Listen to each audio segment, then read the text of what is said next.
ഭാരതം ഭരിക്കുന്ന ഒരു പാർട്ടിക്ക് ഇപ്പോൾ ഈ അവസ്ഥയിൽ കമ്മ്യൂണിസ്റ്റ് പാർട്ടി വെറും ഒരു തൃണം മാത്രമായിട്ട് ഉള്ളൂ. പ്രധാനമന്ത്രി നിങ്ങളൊന്നും മൈൻഡ് ചെയ്യുന്നേ ഇല്ല. കാരണം അത്രയും ഒന്നുമല്ലാത്തവരാണ് നിങ്ങൾ. പിന്നെ എന്തിനാണ് ഈ വെപ്രാളം?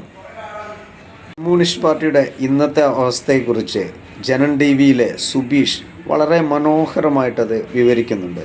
ഈ ചെറിയൊരു വീഡിയോ ഒന്ന് കണ്ടു നോക്കിയേ. രാജ്യത്ത് ഒരൊറ്റ സ്റ്റേറ്റിൽ പോലും ഇന്ന് അധികാരത്തിലില്ലാത്ത പൊളിറ്റിക്കൽ പാർട്ടിയാണ് CPM. തൃണമൂൽ കോൺഗ്രസ് തകർന്നടിഞ്ഞു. ഇന്ത്യൻ നാഷണൽ കോൺഗ്രസ് പാർട്ടി 2-3 സ്റ്റേറ്റുകളിലുണ്ട്. പിന്നെയുള്ളത് ആം ആദ്മി പാർട്ടിയാണ്. ആം ആദ്മി പാർട്ടി പഞ്ചാബിലെങ്കിലും അധികാരത്തിലുണ്ട്. അപ്പോൾ ആം ആദ്മി പാർട്ടി ഒരു സ്റ്റേറ്റിൽ അധികാരത്തിലുണ്ട്. പക്ഷെ ഒരു സ്റ്റേറ്റിലും അധികാരമില്ലാത്ത CPM-നെ ഈ എൻഫോഴ്സ്മെന്റ് ഡയറക്ടറേറ്റിനെ ഉപയോഗിച്ച് തകർക്കേണ്ട വല്ല കാര്യമുണ്ടോ നരേന്ദ്രമോദിക്ക്? രാജ്യത്തിന്റെ പ്രധാനമന്ത്രിക്ക് വേറെ എന്തൊക്കെ പണികൾ കിടക്കുന്നു?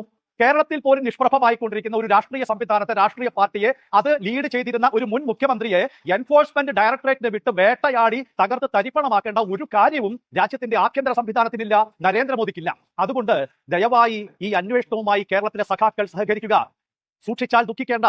കാരണം ഇത് നിങ്ങൾക്ക് കണ്ണൂർ ജയിലിൽ നിങ്ങൾക്ക് മൊബൈൽ ഫോൺ ഉപയോഗിക്കാനുള്ള സൗകര്യം കിട്ടുമായിരിക്കാം, നിങ്ങൾക്ക് ബിരിയാണി കിട്ടുമായിരിക്കാം, നിങ്ങൾ തന്നെ ആയിരിക്കാം ഇപ്പോഴും ആഭ്യന്തര വകുപ്പിന്റെ നിയന്ത്രണം കൈയാളുന്നത്. രമേശ് ചെന്നിത്തലയുണ്ട്, സതീശനുണ്ട്. പക്ഷേ നിങ്ങൾ തന്നെ ആയിരിക്കാം ഇപ്പോഴും ആഭ്യന്തര വകുപ്പിന്റെ ഭരണം നിയന്ത്രിക്കുന്നത്. അതുകൊണ്ടാണല്ലോ പാളയം ഏരിയ കമ്മിറ്റി ഓഫീസിലേക്ക് കയറാൻ കേരളത്തിലെ പോലീസ് ഭയപ്പെട്ടത്. പക്ഷേ അതൊക്കെ ഇവിടത്തെ കാര്യമാണ്.